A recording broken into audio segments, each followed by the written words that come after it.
This is Aaron from The Piano Bar. We have locations in Fayetteville, Arkansas, Columbus, Ohio, and coming in Rogers, Arkansas. Or maybe by the time you've watched this, we're already open in Rogers, Arkansas on Dixieland Road.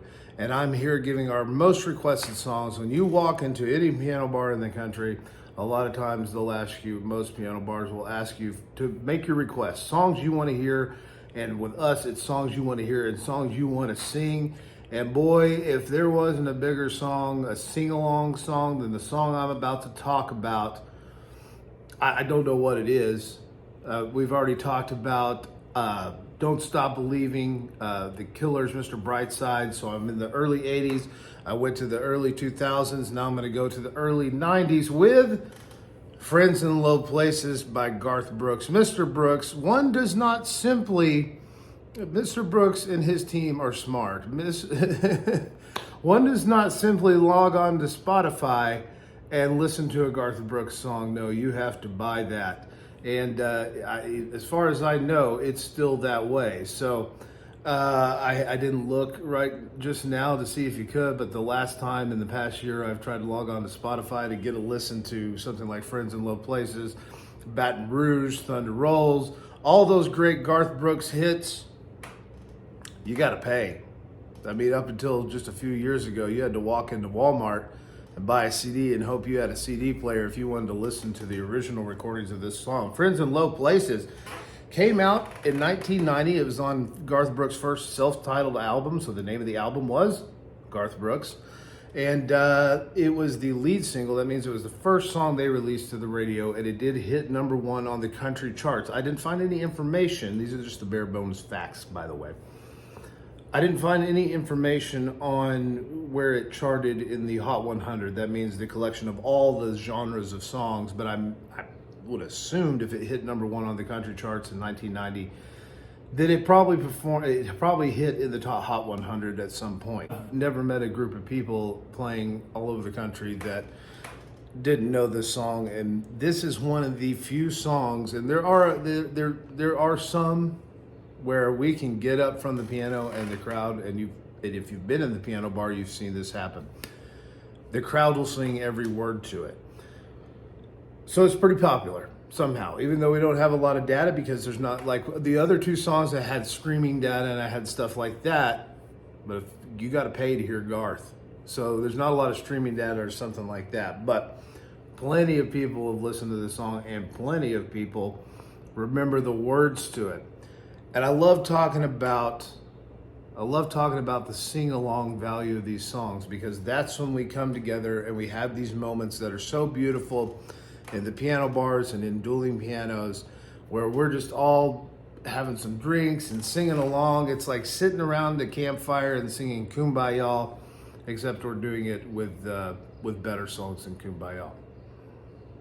No, if you like Kumbaya, I appreciate your taste. That's fine. Although I should do the worst requested songs. I want to add, if I have my worst requested song. Okay, I'm going to give you one. Roses by Outkast. Gets requests all the time.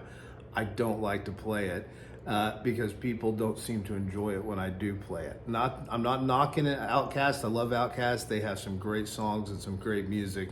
And when they do Roses in that original recording, it's a fantastic song. But when I play it on piano in piano bars in front of live people, I'm not Outkast, and I don't have a way of doing it right, I guess, and it just doesn't go over well. However, I'm no Garth Brooks either, but that's okay, because I don't have to sing this song. Everybody in the room sings this song, and that's the kind of songs we love, and that's the kind of songs that we're talking about on this video podcast, vlog. It's all just kind of the same now. Just computer stuff, just guys talking about things. I guess I could always say like, subscribe, but I feel like it's redundant. People know, you know. Just the facts about the song. As with a lot of Garth Brooks songs, he in fact is not the songwriter of the song. This song was written by some other guys who, they're great songwriters, obviously. Another fun fact about this song, according to the internet, The Oasis, which is the part that people sing the loudest. The Oasis was named after an actual bar in Concordia. Shaq's going to get mad at me about because I don't know. Concordia, Kansas. I looked that up online. I did not see it existing. That's too bad. I would like to visit the Oasis if it's still out there, so correct me if I'm wrong. I looked it up online. I did not find a listing for it. Maybe it's such a low place that they don't have internet presence. This is a song that launched a legend in Garth Brooks. He had several other hits off this album, if they weren't all hits on the country charts. And that launched his, what is it now, 90, 2000, 2010s, 30 years, plus now worth of a career that started with this song, Friends in Low Places, and everybody knows the words to it. And that's why that's why we like to play it in the piano bar. And we don't just play it.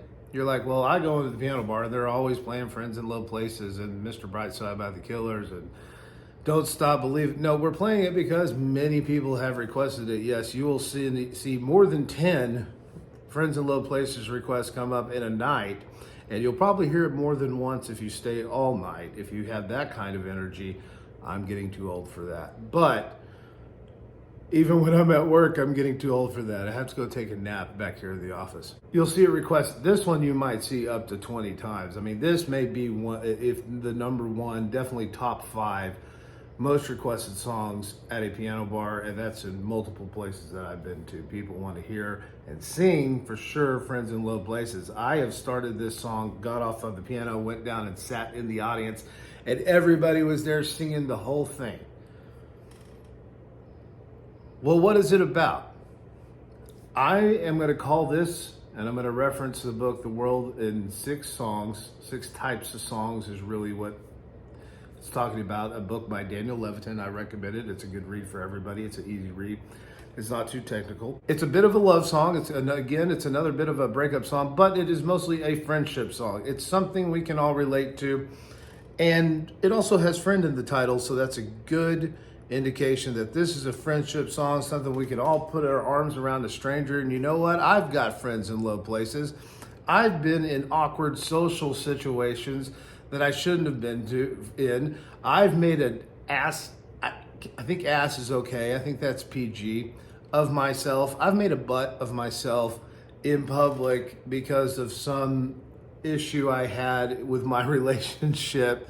But it's okay because I can go back to my world and my place, and I've got friends there, and we can have a great time. Here we have the songwriter or the singer or the narrator in the song, so we're not going to say this is Garth Brooks. Well, he didn't write the song. This is not his experience. This is not necessarily the songwriter's experience, but the narrator, the guy in the song who loves to go to the Oasis, kind of saying, I'm not into high society stuff.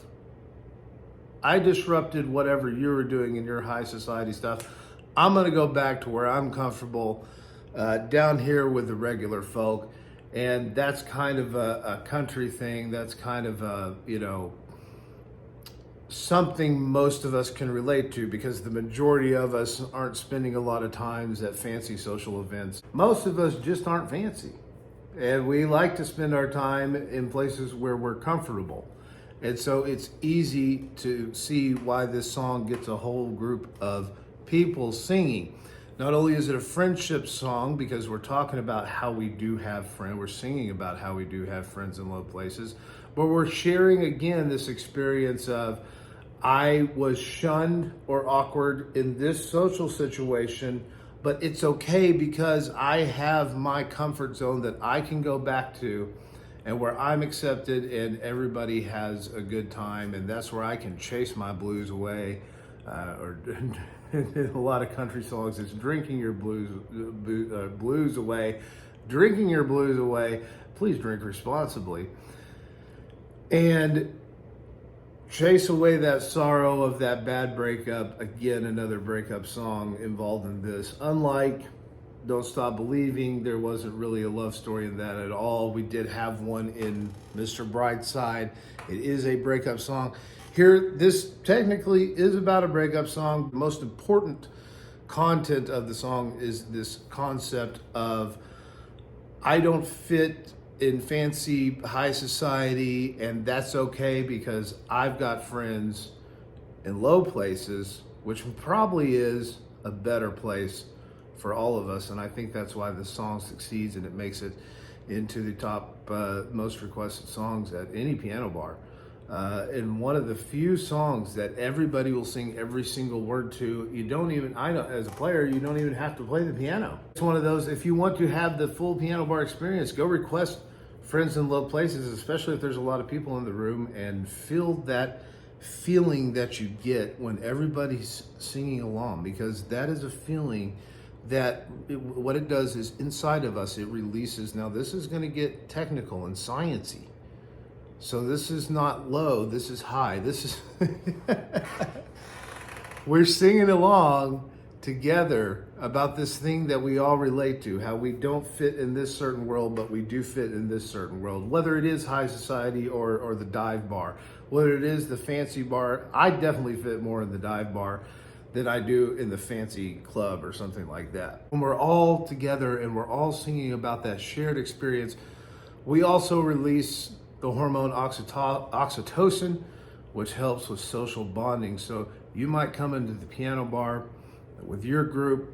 We go through and we sing some of these songs about things we relate to, like breakups, about how we don't fit here, or how there's hope, with like Don't Stop Believing. And suddenly we've released this social bonding, and all these things are happening inside, and that's why we become friends with other people at the end of the night.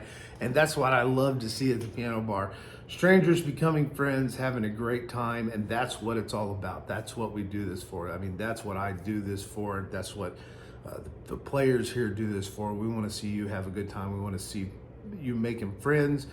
We had a proposal at the piano bar the other night. I mean, that's the power of music. Music is very powerful at triggering all sorts of feelings and triggering all sorts of chemicals to be released, and this is real, and also triggering our nostalgia and going back into our memories. And some of us may associate Friends in Low Places with, if you're my age, that's right around adolescence that this comes out. You know, I'm 42. This song was all over the radio. So I associate that with a very happy time in my life. And so when I hear Friends in Low Places, I'm remembering all these good memories. And that's a lot of what, you know, when we talk about the most requested songs, they have to permeate the collective unconscious of the entire nation, at least, if not the world. Because there are people, and I will get to see this, that visit from other countries and stuff, and they will know these songs. They know Friends in Low Places. They know, and they may not even speak English, but they can sing them. And music is a worldwide language. It's a universal language that we can all bond with, and this is a great bonding song for any time, and that's probably why it's one of the most requested, remains one of the most requested songs even to this day. And you say, well, it's so old, it's 30 plus years old. We have songs from the 50s that people request more than 10 times a night, and we'll get to some of those. So I'm going to leave it there. I'm already over my time budget. I'm always going to go over my time budget because I'm going to go off on tangents about the beauty of sing-along, because I love it, and I love to see people, you know, have a great time, and I love explaining the reasons why that happens. But the piano bar, we're in Fayetteville, Columbus, and coming soon to Rogers, or if we're not already open in Rogers, you can find us online, thepianobarnwa.com, thepianobargrill.com, thepianobarcolumbus.com if you want to find out hours. If you want our most up-to-date information about drink specials, etc., you can go to our Facebook page. You can walk in anytime you want. There's never a cover in any of these locations. And you can make a reservation, though, if you want to do that as well, to guarantee yourself a seat. And you can find information about that on our websites. As far as the phone, we aren't always here to answer it. So it's better to go to our website before even, you know, I know people like to pick up the phone and call, but we work at nights. We're night owls. So I'm going to end it right there. I'll come back with another one soon. I'll be joined by some of my partners here in the future. All right, thank you.